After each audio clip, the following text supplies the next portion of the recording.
What's going on, you guys? Connor O'Reilly here. We're in Indianola, Iowa for the Des Moines Challenge, the next stop on the Disc Golf Pro Tour. And I'm here with GK Productions, excited to show you guys how this course is playing out. All right, here on one, you really want to bite off some distance off this tee because that approach can be pretty long and pinch behind that bush. So I'm trying to get out there, maybe put it in line with that metal stake way down there, that sign. Try to bite off maybe like 450 or a little more than that.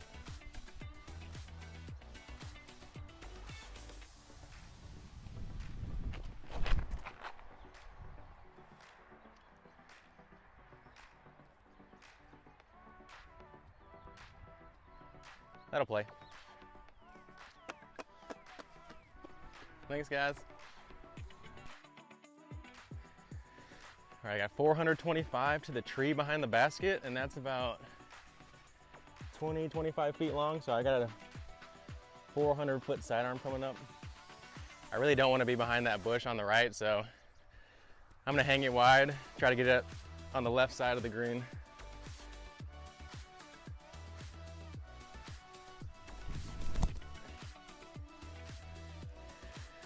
First forehand of the day, not too bad, you know. Little circle's edge putt, we'll take that. First putt of the day, oh, 37 footer. Oh, just high. Whoops. Thanks for joining me on hole one. Didn't quite get the birdie, but not a bad par. Join me on hole two. All right, we're here on hole two, back-to-back par fours to start. This one, instead of doglegging to the right at the end, is gonna dogleg hard left. You play it across this out of bounds area to a landing zone that's pretty generous. The more left you get, the shorter your approach is gonna be, but you're also risking being under a little group of trees down there. So you wanna put it out there, hang it out to the right a little bit, give yourself an open approach. I'm gonna go with my Opto-X Ballista Pro.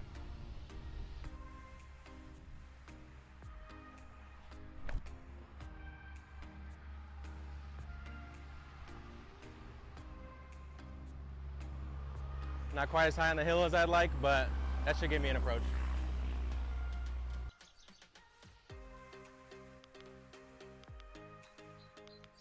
I'd ideally like to be a little more to the right so I don't have this tree to deal with. But I've got 360 into the pin, pretty manageable distance, and I've got the tighter sidearm option, which is what I like to come into this green with. All right, this sidearm gap is a little tight, so I'm gonna go for the backhand, play a little hyzer with my Explorer.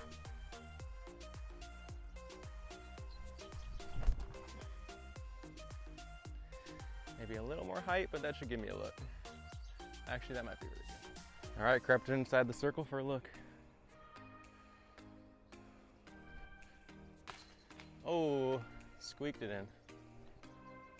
That's a better one. All right, there you go. Hole two is a true two-shot hole. The way they pinch you in the landing zone, make sure you get up to the right, give yourself options into the green. All right, hole three is a par three, coming in at 320 feet. There's danger long and danger right with the pond, so this one's really about distance control. I'm gonna go with my Pioneer on a sidearm, play it wide, give it a chance, give it the height so it can fade to the right.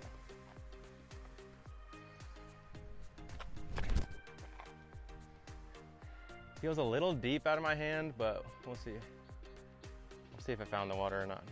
Hopefully not. All right, so I was a little deep. Just stayed on the edge here.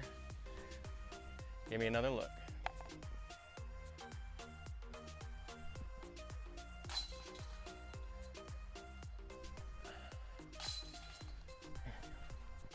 All right, hole three is one of the shorter holes out here. Definitely one you want to grab if you're trying to post a hot score. All right, hole four. It's a tough par three coming in at 490 feet. You've got water carry to about 15 feet short of the basket, so you really got to pump it. The miss here is off to the left, so you don't have to deal with your disc getting lost to the water. I'm gonna rip on my Rive, give it some hyzer, and just try to rip it straight at the pin.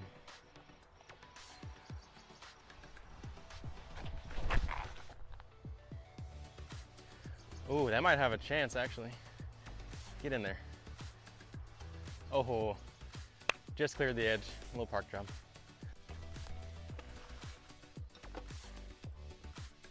All right, put a good move on that. You'll take this look any day in the tournament.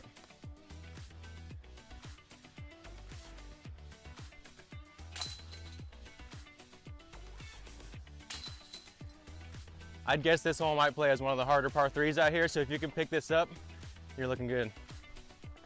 All right, hole 5 here at Pickard Park, 330 feet. We've got another water carry. This one plays as essentially a little island green. Miss the island, you go to a drop zone about 80 feet away with a long chance at it. This is our foundation charity donation hole, so let's see if we can ring some metal up. Taking my rive, swinging it out wide, making sure I give it the height to get back right.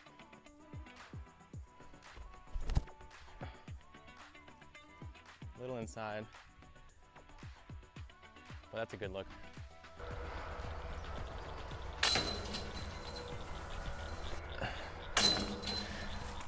Hole 5 is another one of those birdies you really want to get coming in at 330. Just make sure not to make your mistake short. Give yourself a chance at a putt, even if it's through the bushes. All right, hole 6, 633 foot par 4. Coming out of this little gap, you got to move your disc from the left to the right.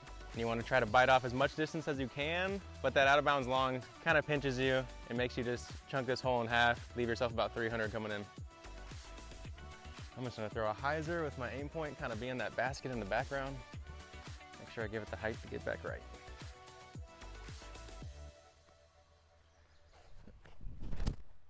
Oh, a little sawed off, but should be able to manage something from there. All right, I'm over here a little more to the right than I'd like to be. I'd probably like to ideally be 30, 40 feet more to the left because we still have to get around this corner and it's a direct 90-degree dog leg. Shoots into the woods about 70, 80 feet. Still got a chance though. Just make sure I give it the height on this sidearm so we can finish off right.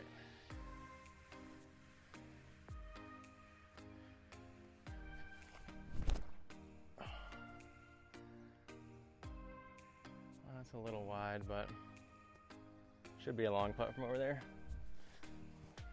All right, hung it a little wide, gave myself this putt with some trees in my way.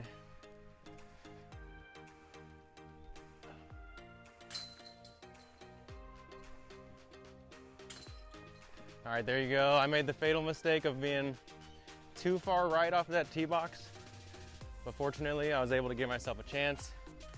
Long putt. Save my 2 errant throws for the birdie.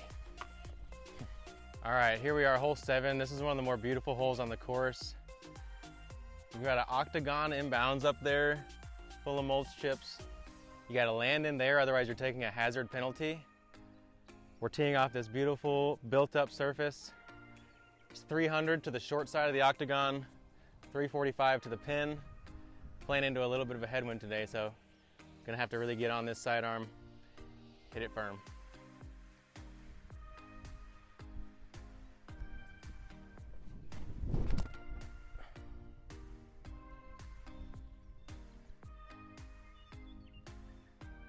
All right, skipped up there for a look. You'll take that all day on this hole. Can't say enough about how beautiful this hole is. It was built for disc golf, and it's always nice to see. Just outside the circle here.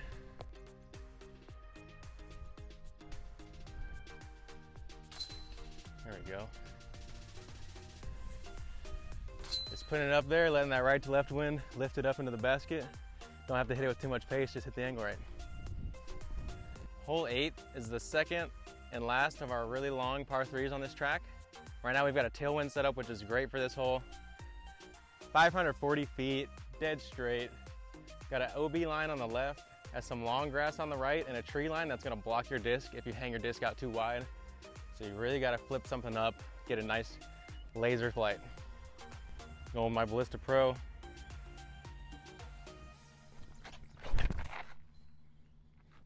Move to the right. Ooh, didn't quite get the drift on that, but putting out of the bushes 80 feet. We'll take that. I'm just gonna throw this for practice.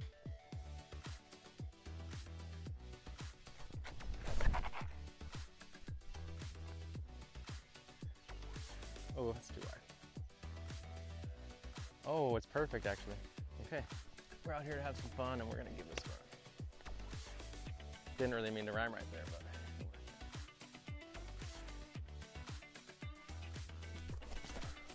Come on. Oh,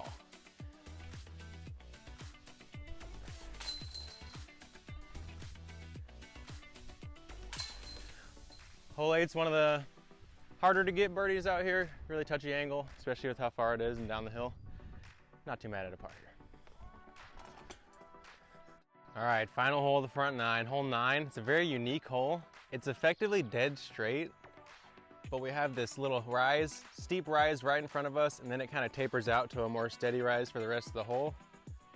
Probably goes up a solid 20 to 25 feet right here, so it really forces your nose of your disc to get up. The trick here is to push it straight even against that nose. So I'm gonna take my OptoX compass, try to hit it with just a little bit of turn out of my hand, let it fight back to flat.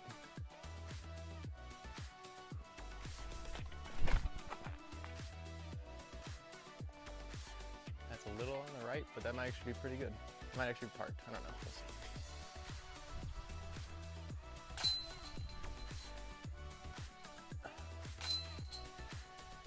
Shooting out of that gap back there. Like I said, you really want to get a little bit of turn on this shot with the nose being up. The turn's going to help you fight that nose up and stay straight on your flight. All right, here we are on the back 9, hole 10. They're starting us off with a par 5, a shorter par 5 at 844 feet, but it's really uphill off the tee, so it kind of bites your distance off. And then the approach is pretty guarded, so this one is eagleable if you're willing to take the risk. But for a lot of players, it's going to be a pretty simple birdie if they're willing to swallow their pride. Taking my rive, playing it out towards this dead tree. Gonna use this wind to swing it back in bounds.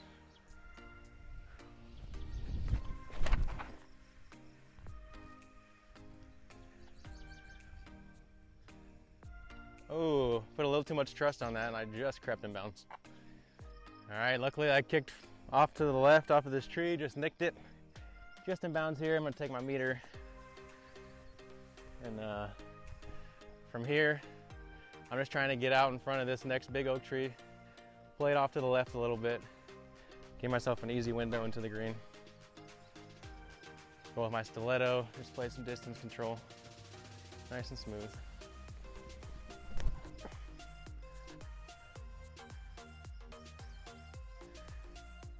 Should be a look from there. All right, so my little setup pitch right there left me 200 to the green. Set up really nice for the righty forehand. Just play it into that hillside, it should stick where it hits. All right, I'm gonna take my tournament harp. This one's a pretty safe run, so see if we can't ring up a little eagle.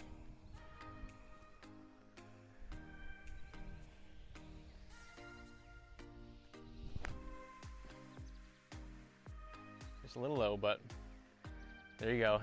If you're willing to just chip this hole up, it's a pretty simple birdie, definitely one you want to grab.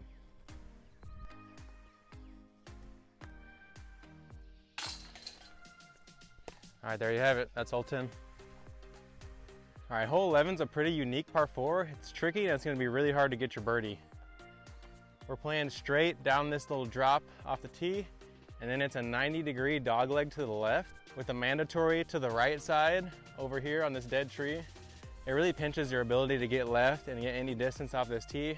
And with some really thick woods, both short and long of the landing zone, you really have to have your distance control right where you want to be to give yourself any chance of a birdie. I'm gonna throw my shield, keep it nice and slow. Just try to crest this hill, let the disc fall out to the left a little bit.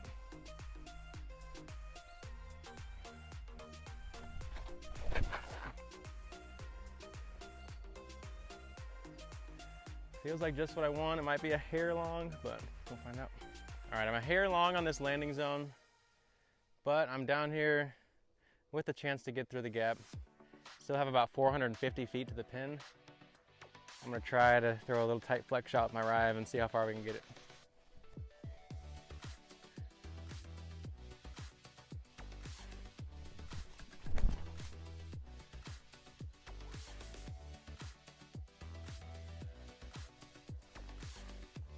Well, see if we can manufacture something from the woods. Not exactly sure why I put a green disc in for this course, but here we are. We found it.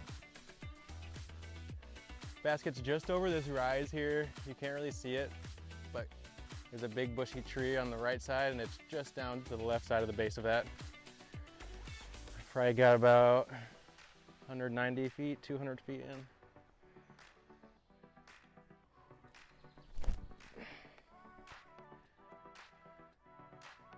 That should be up there for a putt.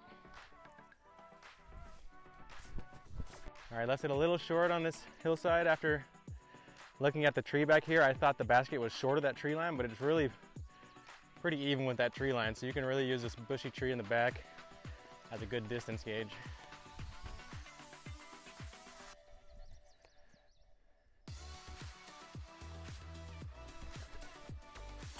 Oh, playing with Matt Bell, you learn a thing or two.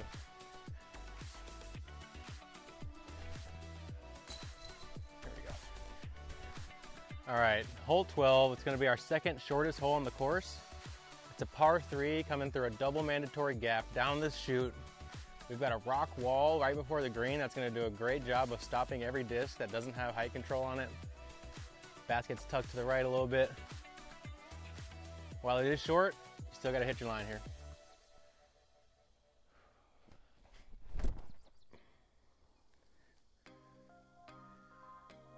There it is, a little bit of drift right.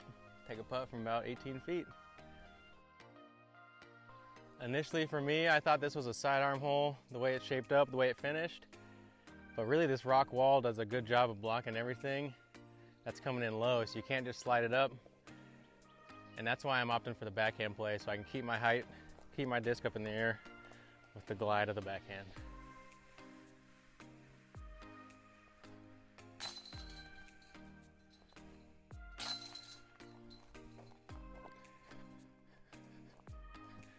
That's how you want it to look on 12. All right, here we are on hole 13. It's another par 3 coming in at 290 feet. We're coming through this gap midway down the fairway. We've got a bushy tree on the left that's going to be an out of bounds bunker. You want to avoid that. You want your disc to fade off to the right to an elevated pin. All right, I'm playing my Pioneer, a little bit of hyzer. Try to have it move right after that gap.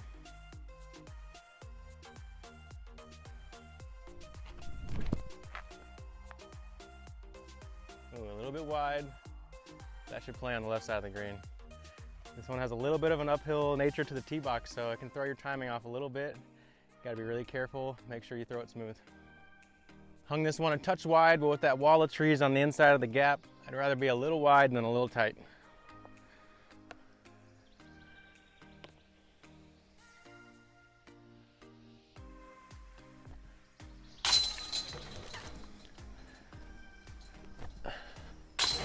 Something I noticed watching myself on the cameras from last weekend at Delwood is my putting stroke was just a little sped up, so I've been trying to focus on just being smooth, keeping it slow, keeping it steady. The pop will come, you don't have to force it. Here on hole 14, it's a par 4. Off the tee, you have to hit this initial gap and move your disc slightly to the left. It carries downhill pretty much for 3/4 of the fairway until you hit this creek, and then it carries back uphill a little bit. Off the tee, you just want to get yourself in the middle, give yourself a chance to approach the tight, guarded basket.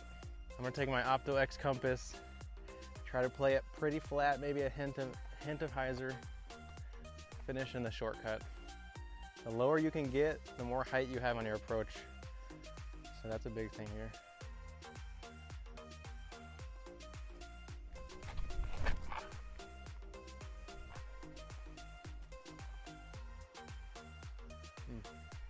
A little short off the tee, we'll have some work from there, but it's doable. All right, I'm gonna try this Explorer play. I've been thinking about trying to bite a little more distance off here.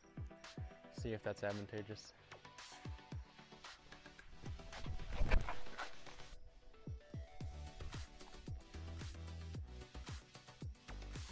I just feel like I'm gonna have more commitment level to the fast disc as well, so. All right, I didn't quite get the distance I'd like off the tee, but I have 320 into the pin. The big thing here is the lower and the more distance you get off the tee, the more ceiling you have to approach the basket with. So I'm a little pinched height-wise, but I'm gonna try to just drive this Pioneer with the sidearm nice and flat, get it up there quick.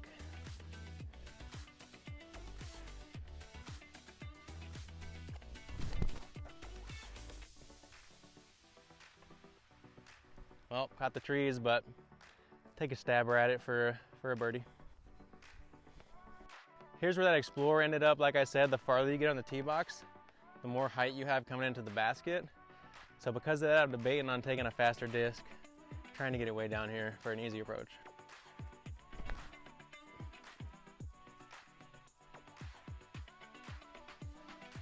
All right, I caught this group of trees here, otherwise I might have had a circle 2 look, but still got a bit at it.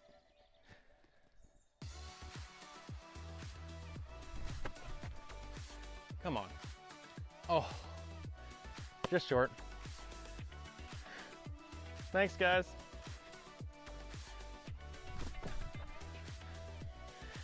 All right, here's my cleanup for par off my initial mid-range play. The Explorer gave me the opportunity for an easier approach, so I think I'm gonna try that one out a couple more times, see what my percentages are. All right, hole 15. It's another one of those true 2-shot par 4s. 600 feet, it plays pretty short, but they really pinch you off the tee, leaving you at least 350 feet into the landing zone, or into the basket most of the time. We go up and we dogleg to the left. We have out of bounds on that tree and brush line late, but the closer you push it to that out of bounds line, the more open your approach is. So I'm gonna try to swing it up here, get around the long side of the one tree we have to beat in the fairway. Throw my Pioneer here. Playing a faster disc than this landing zone might require, just because I know there's a good chance I'm hitting some tree limbs and I want to have a good opportunity to cut through them.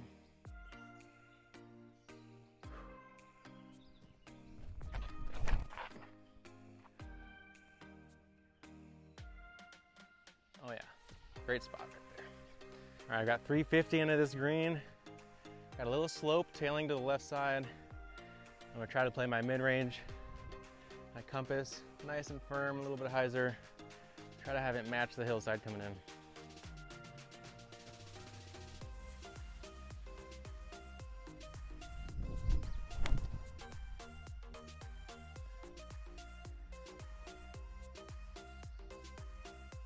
Just like that. The drive on this hole is really specific. I was able to get myself up on that hill so I could have a good vantage of the basket, giving myself some options into the green. I feel like the slower disc you can throw here, the easier it is to land softly on this hillside. That might filter you into these couple tree bunkers on the left side of the green. All right, hole 16 is another par 3, coming in at 315 feet. This one plays through this initial gap off the tee, and then it moves down to the left with an out of bounds creek wrapping around the backside of the basket. So you have to control your distance as well as hit multiple gaps here and have your angle on the right angle.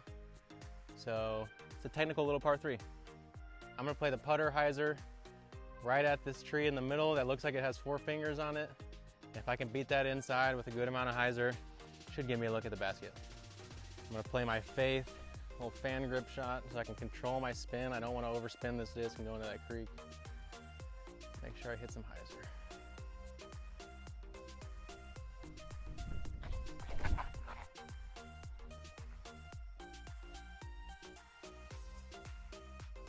I think that's really good. All right, just slid back here to the backside. Nearly found the out of bounds here. You really got to make sure not to put too much spin on this tee shot, or else it's easy to find that creek.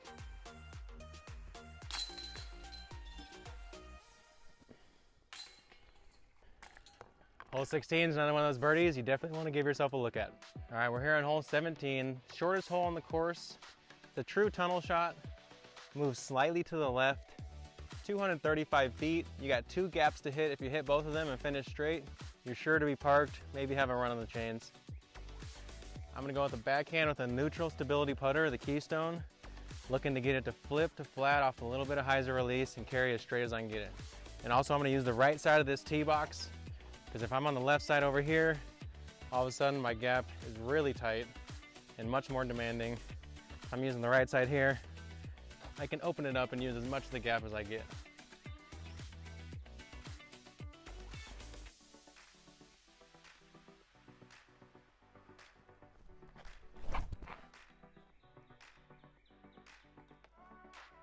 A little skinny inside, but that'll be a long putt.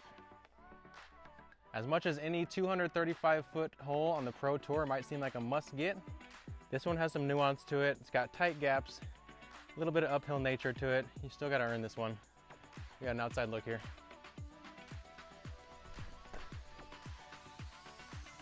Well, can't make them all. But player B can. Oh, All right, like I said, hole 17, as short as it is, still gonna take a really good drive to give yourself a look. All right, here we are on the finisher, hole 18. It's a par 5, coming in at 1,080 feet. This one plays uphill the entire way, and it's really playing a lot longer than it reads. I feel like it's playing more maybe in the 1,200, 1,300 range in terms of the distance required to get it. I'm gonna play it nice and flat, pretty much straight off this tee box, maybe a little bit of tail to the left, get me up on that hillside so I can attack my second shot. Try to throw maybe 400 off the tee here. Maybe a little more than 400, but with the uphill nature to it, it's not gonna give you too much.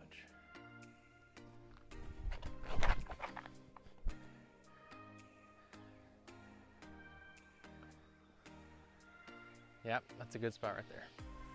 All right, for this second shot here, you can either swing it out over the out of bounds, kind of a risky play that might kind of beat the corner for you, give you a shorter approach. Most players are gonna take this right side over here. I'm gonna take my hyzer, try to get it in front of that big bush in front of that last tree. The bush ranges about 360 or so to the pin, so if you can pass that bush, it's a pretty repeatable upshot. Take my rive right here. Nice little hyzer stand-up shot.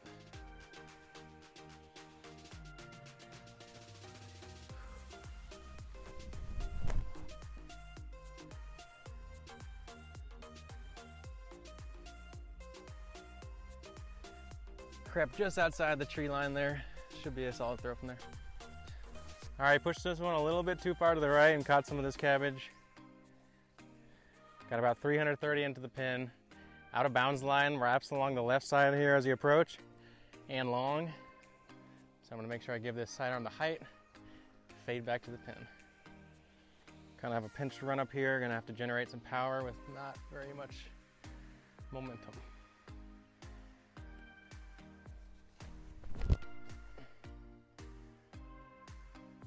Skip in. Ooh, sticky grass, wouldn't let it.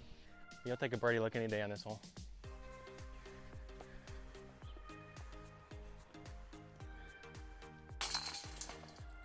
Finish out with a nice birdie on hole 18. Definitely one you want to try to get.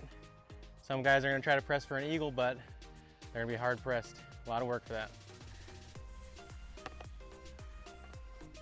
All right, you guys. Thanks for joining me for the GK Pro course preview here for the Des Moines Challenge, the next stop on the Disc Golf Pro Tour. Make sure you tune in to the GK Productions post-produce coverage of each round. They've been doing a great job recently, bringing awesome B-cam into it, really telling the story, showing the emotions of the players, as well as just getting good crisp edits in there. Also, shout out to Latitude 64 and OTB for all the support, and thanks all you guys for all the kind messages every week.